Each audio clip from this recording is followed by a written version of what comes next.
말씀을 중심으로 노여움은 잠깐, 은총은 평생입니다 라는 제목으로 말씀 증거하도록 하겠습니다. 한번 따라할까요? 노여움은 잠깐, 은총은 평생입니다. 오늘 76주년 무슨 날이죠? 광복절입니다. 1910년 8월 29일부터 시작된 일제의 강점은 1945년 8월 15일에 마침내 우리가 광복을 얻게 되었습니다. 일본은 패전일이죠. 이 기간 동안에 우리 민족은 사실 나라를 되찾을 희망에 부풀어 올랐다기보다는 사실은 그 반대가 더 많았다, 이렇게 볼 수 있습니다. 긴 시간 동안에 수십 년, 30년이 넘는 세월을 지나면서 이름도 바꿔야 했죠. 삶의 방식이 달라졌죠. 그러다 보니까 어느샌가 우리의 생각들은 점점 광복하고는, 독립하고는 거리가 멀었습니다. 그래서 그런지 일제강점기 독립운동을 그렸던 밀정이라는 영화를 보면 거기에 그 밀정 역할을 했던 이정재라는 배우가 했던 역할이 있는데요. 그 사람은 원래 독립운동가였습니다. 그런데 변심하여서 일제의 밀정이 되어버립니다. 그래서 누구보다 배신자로서 우리 독립군들을 숨겨주기는커녕 색출해내서 죽음으로 몰아갔습니다. 그래서 그는 승진을 했고요, 승승장구했습니다. 그러던 어느 날 바로 8월 15일 광복을 맞이하게 됐죠. 그는 졸지에 친일파로 몰려서 이제 재판을 받게 됩니다.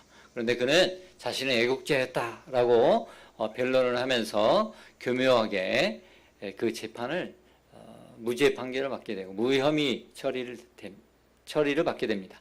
그러나 여러분, 독립군들은 다 알고 있죠. 배신당한 이 독립군들은 그에게 배신자로서의 마지막 처단을 하게 됩니다. 그를 끝까지 찾아내서 그에게 마지막 총탄을 쏘기 전에 그에게 묻습니다. 왜 그랬냐고, 왜 조국을, 왜 우리 동지들을 배신했냐고. 그때 그 밀정이 한 말이 이렇습니다. 내가 어떻게 알았겠냐고. 나는 몰랐다고. 내가 독립이 될 줄 내가 어떻게 알았겠냐고. 내가 독립이 될 줄 알았으면 그러지 않았을 텐데. 그러면서 최후의 총탄을 맞고 죽습니다. 여러분, 이 땅에 코로나가 계속되고 있습니다. 언제 끝날지 모릅니다. 이러한 고난의 긴 터널 속에 우리는 점점 희망을 잃어가고 있고, 그리고 자포자기할 때도 많습니다. 그냥 이대로 살아버리지 뭐 라고 말하기도 합니다. 여러분, 우리가 영상으로 예배드리는 것이 이미 익숙해져 있지는 않는지 심각하게 생각해야 합니다. 정부의 규제로 인하여 방역 지침이기 때문에 어쩔 수 없는 상황인 것이지, 이것이 정상이 아님에도 이미 이것을 정상으로 받아들이고 영상 예배 드리는 것을 당연하게 생각하고, 우리의 신앙이 어느덧 점점 하나님을 경외하고 예배하는 수고한 신을 마다하고 내 편리와 내 편의에 따라서 예배하려고 하고 있지는 않는지. 여러분, 우리 다음 세대들은 정말 더 심각한 상황의 지경에 이르렀습니다. 우리 청년들 정말 마음이 너무나 안타까운 가운데 있습니다. 그래서 이것을 돌파해보고자 하는 마음이 간절한 것입니다. 그대로 둘 수가 없는 것입니다. 함께 예배할 수 있도록 독려하고, 그리고 저들의 믿음을 다시 세워줄 수 있어야 하는 것입니다. 이러한 시국에 그럼 우리에겐 정말 희망이 없을까요? 저는 아니라고 봅니다. 우리 하나님은 살아계십니다. 우리 하나님은 우리에게 소망이 되십니다. 우주 예수 그리스도께서 우리에게 이 모든 고난을 극복하고 승리하리라 약속하신 줄로 믿습니다. 그러므로 우리가 이 희망의 끈을 놓지 않고 끝까지 이 고난의 터널을 극복해 나갈 수 있는 힘을 얻고자 합니다. 그 첫 번째가 무엇이냐? 바로 우리에게 감사와 찬양을 받으실 거룩하신 하나님이 함께 하시기 때문에 그렇다는 것입니다. 한번 따라할까요? 감사와 찬양을 받으실 거룩하신 하나님이 우리와 함께 계시기 때문입니다. 오늘 시편 30편은 다윗의 노년에 쓴 시편입니다. 다윗의 노년은 평안했을까요? 아니면 매우 고통스러웠을까요? 여러분, 어떠했으리라 생각합니까? 우리가 볼 때는 다윗이 일평생 하나님 사랑받고 평안의 삶을 살았을 거라고 생각하지만 여러분 다윗은요 그가 가장 평안할 때 그의 마음 가운데 자신의 정욕을 이기지 못하고 유분혼을 가늠하고 그 가늠을 덮고자 어떻게 했습니까?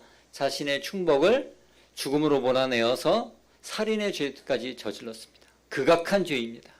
그 이후로 그는 하나님 앞에 회개했습니다. 그러나 그의 죄의 흔적은 씻을 수 없었습니다. 그로 인하여 그 하나님께서 그에게 내린 그 삶의 고단한 인생길은 너무나 우리에게 볼 때는 비극적입니다.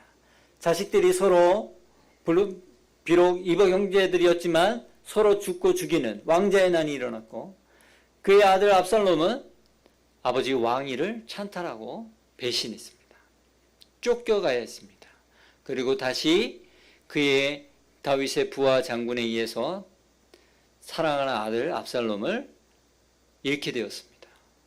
여러분 자식을 잃는다는 것 얼마나 큰 비극입니까? 그리고 그의 부하들로부터도 그는 점점 외면당하기 시작했습니다. 그의 인생의 말로에는 큰 병까지 얻었습니다. 그는 매우 고통 속에 살아야 했습니다. 바로 그때에 하나님, 내가 왜 이렇게 하나님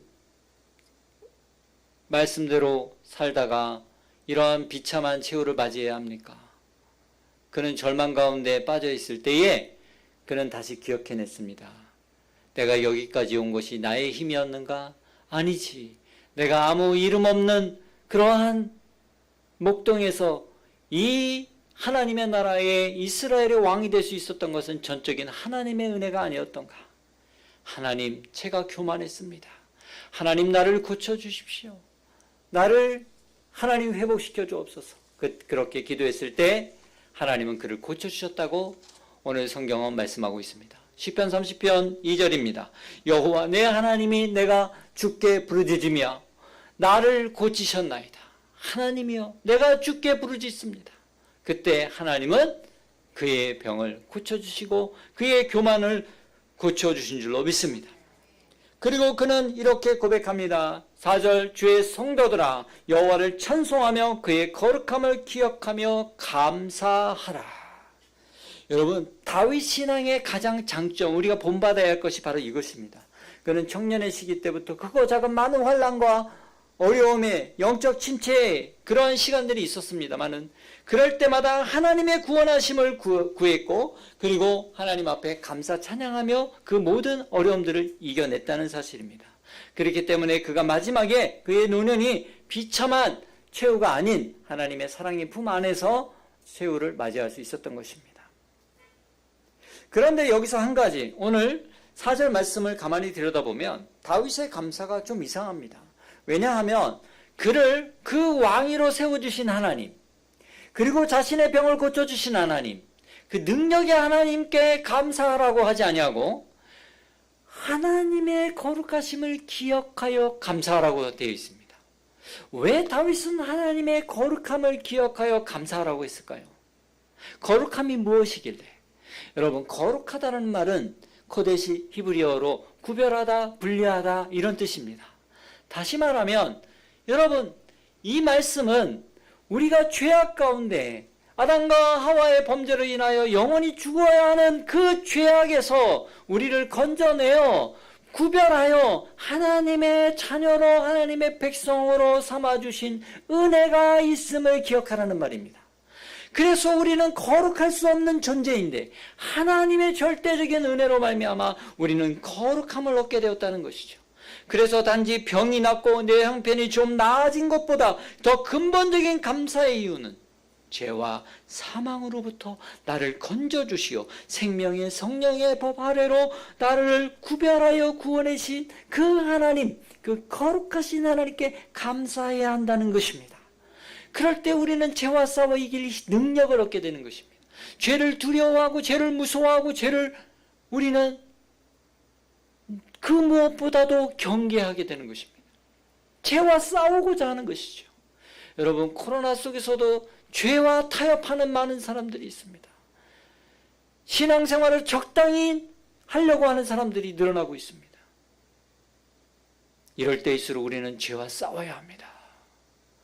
죄와 싸우고자 하는 마음이 없다면 저 여러분 가운데는 그 거룩함을 잃어가고 있다는 증거인 것입니다. 철저히 예배를 방해하고 예배를 드리지 못하게 하고 또 우리가 더 하나님께 가까이 나가지 못하는 것을 안타깝게 여기고 더 하나님 앞에 진실함으로 내 간절함으로 예배할 수 있고 하나님의 교회를 지켜나가기 위하여 내가 없는 중에도 하나님 나라를 위해 섬기고 선신하고 나가는 그 하나님의 사람들을 오늘 하나님은 기억하실 것입니다. 그러므로 끝날 것 같지 않은 이 시대 속에 우리는 더욱 이 아픔 가운데서도 하나님의 거룩하심을 기억하고 그 은혜에 감사하며 우리가 희망을 잃지 않을 때 우리는 마침내 광명의 날을 맞게 될 줄로 믿습니다. 두 번째, 우리가 어둠 속에서도 희망을 끝까지 붙들 수 있는 것은 노염의 때, 눈물의 때는 잠깐 지나간다는 사실입니다. 한번 따라할까요? 노염의 때, 눈물의 때는 잠깐 지나갑니다. 다윗은 자신이 고통 가운데 보낸 세월을 노여움의 때, 눈물로 보낸 슬픔의 때라고 말합니다. 왜 다윗은 이 노여움, 하나님의 노여움을 샀을까요? 왜 우리는 하나님의 노여움을 사게 되었을까요? 에레미야 25장 7절에 이렇게 말합니다. 너희가 내 말을 순종하지 아니하고 너희 손으로 만든 것으로서 나의 노여움을 일으켜 스스로 해하였느니라. 여호와의 말씀이니라. 하나님 말씀에 불순종하고 세상의 종욕을 따라 우상을 섬김으로 하나님의 노여움을 일으켰다는 거지요. 그래서 스스로 멸망을 자초하지 않았느냐라고 예레미야 선지자는 말씀하고 있는 것입니다. 여러분, 지금 우리가 당하고 있는 재앙 하나님이 하셨나요? 많은 전문가들이 말합니다. 우리 인간이 탐욕으로 지금 이 결과를 가져오게 되었다고. 무분별한 그러한 타락의 문화가 이와 같은 치명적인 바이러스를 만들어냈고 또한 이 바이러스는 온 세계로 번지고 있고 산불, 지진, 홍수, 재난, IT에도 지난 날 지진이 일어나서 지금 300여 명이 동시에 삽시간에 사망하는 이러한 일들이 벌어지고 있습니다. 왜 이런 일들이 벌어지고 있습니까? 하나님이 하셨을까요? 인간의 탐욕이 하늘의 끝을 났기 때문에 바벨탑을 쌓았기 때문에 하나님께서 이것을 경고하시는 것입니다. 우리가 계속해서 인간의 이기주의가 만연되어 우리의 물질을 채우고 우리의 만족을 채우려고 우리가 끝없이 산업화를 위해서 이 환경을 오염시키고 경제 발전만을 추구한다면 우리는 스스로 자멸할 날이 머지않을 것입니다. 자기가 건강관리 잘 못해놓고 건강을 잃었다고 하나님께 원망합니다. 자신의 탐욕으로 욕심으로 무리한 투자와 또 확장으로 인하여 결국 손실을 봐놓고는 하나님을 원망합니다. 우리의 다음 세대를 믿음의 세대로 키우지 못해놓고 말씀으로 키우지 못해놓고 하나님을 원망합니다. 여러분, 내 자신의 잘못은 생각하지 못하고 때리는 부모만 원망하는 자식에게는 소망이 없습니다. 하나님께서는 사랑하는 자녀에게 징계하시고 채찍질하신다고 말씀하셨습니다. 히브리서 12장 6절 주께서 그 사랑하시는 자를 징계하시고 그가 받아들이시는 아들마다 채찍질하심이라. 그가 사랑하시는 자를 징계하신다고 했습니다. 그가 아들로 받아들이시는 이들에게 채찍질하신다고 했습니다. 하나님께서 왜 노여워하시는가? 하나님이 왜 이토록 저주받은 사람같이 뼈아픈 고통을 겪게 하시는가? 그 때리는 부모의 마음을 헤아려 봐야 합니다. 하나님께서는 당신의 자녀들에게 크게 노여워하시는 것은 그만큼 우리를 더 뜨겁게 사랑하고 계신다는 증거인 것입니다. 그러므로 하나님의 노여움은 오래가지 않습니다. 하나님의 마음은 이렇습니다. 에레미야 29장 11절 여호와의 말씀이라. 너희를 향한 나의 생각을 내가 아나니 평안이요 재앙이 아니라 너희에게 미래와 희망을 주는 것이다. 하나님의 마음입니다. 이 코로나를 통해서 또 이 재난과 기근을 통해서 하나님은 우리로 다시 마음을 깨우치고 변화하고 회개하여 미래와 희망을 보기를 원하시는 것입니다. 존 오웬 목사님께서 쓰신 내 안의 죄 죽이기라는 책이 있습니다. 제가 여러분에게 추천 도서로 추천드립니다. 이 가을에 어려운 책일 수 있습니다. 그러나 여러분, 진정으로 내 영혼이 새로워지고 우리 한국교회가 새로워지려면 참다운 죄 죽이기에 들어가야 합니다. 영이 육신의 죄를 이기지 못하면 우리에게 자유가 없다고 했습니다. 진정한 행복, 진정한 자유는 우리가 죄를 죽일 때 비로소 하나님 나라가 임하게 될 줄 믿습니다. 우리 주님 말씀하셨습니다. 예레미야가 3장 33절, 주께서 인생으로 고생하게 하시며 근심하게 하심이 본심이 아니시로다. 본심이 아니십니다. 우리로 고생하고 우리로 죽도록 고생하고 아파하게 하심이 하나님의 본심이 아니십니다. 하나님은 우리를 망하게 하시려니 아닌 것입니다. 우리로 하여금 돌이키게 하려 하심인 것입니다. 그래서 하나님이 노여워하시는 것이, 하나님께서 괜히 아무 이유 없이 우리를 고통받는 것을 보고 즐거워하시려고 노여워하시는 것이 결코 아니라는 사실입니다. 그러므로 우리의 하나님의 노여움은 오래가지 않습니다. 우리는 오히려 하나님의 노여워하심을 기쁘게 여기고 이 모든 것에 더욱 우리의 삶 속에 더 뜨거운 눈물을 흘리며 나를 사랑하시는 하나님을 만나는 시간이 되기를 주님으로 축복합니다. 그러기에 여러분, 노여움은 잠깐인 것입니다. 오늘 다윗 왕이 이제 자신에게 아름다운 반지가 만들어지기를 원했습니다. 그래서 제일 잘 반지를 만드는 세공사에게 이 세상에서 가장 아름다운 반지를 하나 만들도록 하여라. 그런데 내가 승리했을 때는 교만하지 않고 내가 시련에 빠졌을 때는 용기를 줄 수 있는 그런 글귀를 꼭 그 반지에 새겨 놓도록 하여라. 이 반지 세공사는 고민을 했는데도 아무리 생각해도 생각이 나지 않는 것입니다. 세상에 좋을 때는 교만하지 않고 어려울 때는 용기 줄 수 있는 그런 말이 어디 있을까? 아무리 생각해도 없는 것입니다. 그때에 다윗의 아들 솔로몬이 생각났습니다. 지혜롭다고 하는 그 솔로몬에게 찾아가서 이제 그 문제를 놓고 조언을 구했습니다. 여러분, 사람이요, 내가 좀 부족하면요, 지혜로운 사람 찾아가는 것도 지혜로운 일입니다. 그러자 솔로몬이 말합니다. 깊이 그 말을 생각해 보더니 이렇게 적어 보십시오. 이 또한 지나가리라. This too shall pass. 이 또한 지나가리라. 그렇습니다, 여러분. 가장 좋을 때도 그 기간이 좋다고 너무 좋아할 것 없습니다. 지나가는 것입니다. 너무 힘들고 어려워도, 시련의 때도 지나가는 것입니다. 지난 주만 해도 우리는 너무 더워서 숨이 찰 정도였습니다. 그런데 지금은요, 밤에 귀뚜라미 소리 들립니다. 어쩌면 이렇게 순식간에 계절이 정말 하나님이 약속이라도 하셨듯이 바뀌지 않습니까? 여러분, 그런데요, 하나님은요, 우리에게 그냥 견디라고 하지 않으셨습니다. 고린도전서 10장 13절에 이렇게 말씀합니다. 사람이 감당할 시험 밖에는 너희가 당한 것이 없나니 오직 하나님은 미쁘사 너희가 감당하지 못할 시험 당함을 허락하지 아니하시고 시험 당할 즈음에 또한 피할 길을 내사 너희로 능히 감당하게 하시느니라. 능히 감당하게 하시느니라. 여러분, 그 하나님이 우리의 하나님이십니다. 코로나19 감당할 수 있는 만큼 우리에게 허락하신 것입니다. 여러분, 더위가 8월 내내 계속됐다고 생각해 보십시오. 정말 많은 어려움들이 더 겹쳤을 것입니다. 그러나 하나님이 감당할 수 있을 만큼 주시는 것입니다. 그러므로 터널에 입구가 있듯이 반드시 출구가 있음을 믿고 우리는 이 터널 끝에 기다리시는 하나님을 만나기를 소망하며 이 노염의 시기에 우리 자신을 돌아보고 하나님 앞에 나아가 회개하고 돌이켜 영원하신 하나님의 나라의 은총을 사모해야 할 줄로 믿습니다. 마지막 세 번째, 그러면 그 기나긴 어둠 속에서 희망을 올 수 없는 이유 중에 가장 마지막은 무엇일까요? 그것은 은총은 평생이며 기쁨의 아침은 반드시 온다는 사실입니다.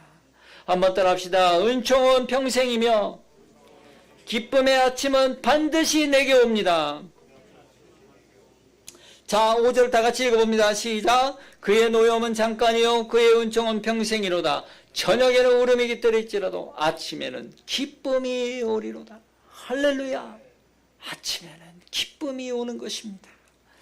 여러분, 기나길 것 같습니다. 다시 오지 않을 것 같습니다. 그러나 저녁에 들려오는 울음소리는 이제 우리에게 다가올 영원한 은총의 시간과의 만남을 알리는 신호와 같습니다. 능히 감당하게 하시는 것입니다. 오늘 밤이 끝이 없을 것 같아도 내일이 오면 내일의 태양이 떠오르는 것입니다. 여러분, 바람과 함께 사라지다라는 영화 보셨죠? 거기에 그 여주인공이 하는 그 명대사가 뭡니까? 내일은 또 내일의 태양이 떠오른다. 그 말입니다.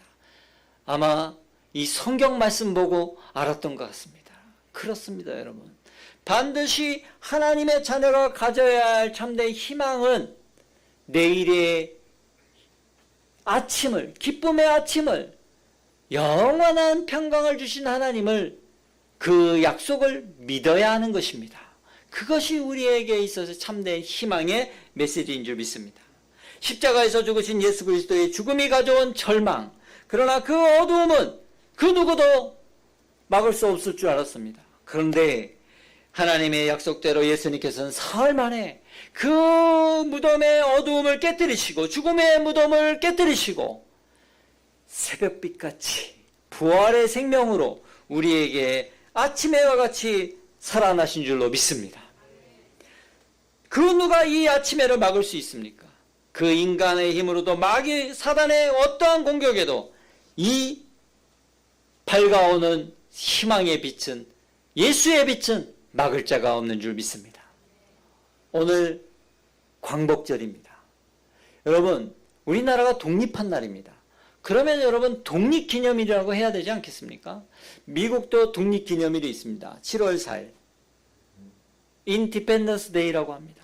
그런데 우리는 독립기념일을 하지 않아요. 광복절이라고 해요. 왜 광복절이라고 할까요? 빛광자, 돌아올 복자, 다시 말하면 빛이 돌아온 날이라는 것입니다. 하나님의 빛이 떠난 나라는 어둠의 나라입니다. 그러나 하나님의 빛이 돌아온 나라는 광명한 나라인 것입니다. 우리나라에 예수의 빛이, 생명의 빛이 다시 비춰졌기에 우리의 나라의 광복의 날이 돌아온 줄로 믿습니다. 죄인들에게 빛을 비추어 주심으로 광명을 얻게 하신 것처럼 이 땅에 하나님께서 빛을 비추어 주심으로 말미암아 우리는 광복을 얻은 것입니다. 그러므로 하나님께서 이 땅에 광복을 주신 것처럼 새벽빛같이 찾아오시는 예수 그리스도, 그 예수 그리스도를 우리는 늘 기억하고 생명으로 죽음을 삼키고 우리에게 승리 주신 하나님을 우리는 영원히 나의 주님으로 모셔야 할 줄 믿습니다. 고린도후서 5장 4절 참으로 이 장막에 있는 우리가 짐진 것까지 단식하는 것은 벗고자 함이 아니요 오히려 덧입고자 함이니 죽을 것이 생명이 삼킴받으려 함이니라. 죽음을 삼키는 능력이 예수님께 있습니다. 그 예수의 능력을 붙들고 이 땅 가운데서 여러분 아무리 지륵같이 어두움이 올지라도, 고난이 올지라도 우리는 소망을 이야기해야 할 줄로 믿습니다.